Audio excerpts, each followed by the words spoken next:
Hong Kong's latest anti-pandemic measures are likely to hit the city's poorest the hardest. Outside of the glistening skyscrapers, this is how many live. Hong Kong's cage homes, as they're known, are the size of a bed. Bathrooms are shared and there's no kitchen in sight. Of course, the shutdown of eateries will affect me. For a regular family, they can still buy ingredients and cook meals, but we cannot cook here. The pandemic and months of anti-China protests have taken an economic toll. GDP shrank 9% in the second quarter compared to the same period last year, the fourth consecutive quarter of contraction. And analysts think it's still got further to fall.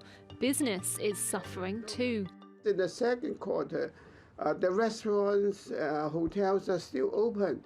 In the third quarter, then we have a third wave of pandemic, and then you have to shut the restaurants, and then you have close all the beaches and all the playgrounds, etc.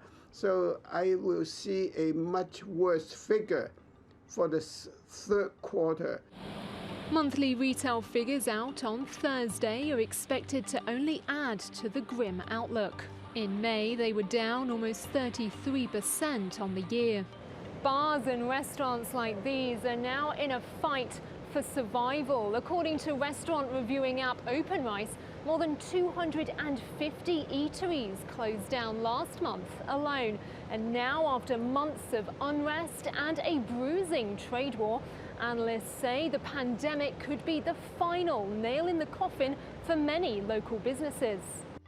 The government says the latest restrictions will be in place for at least a week, but authorities are still struggling to find the source of a lot of the local infections, leading to fears the city is on the brink of a much larger outbreak.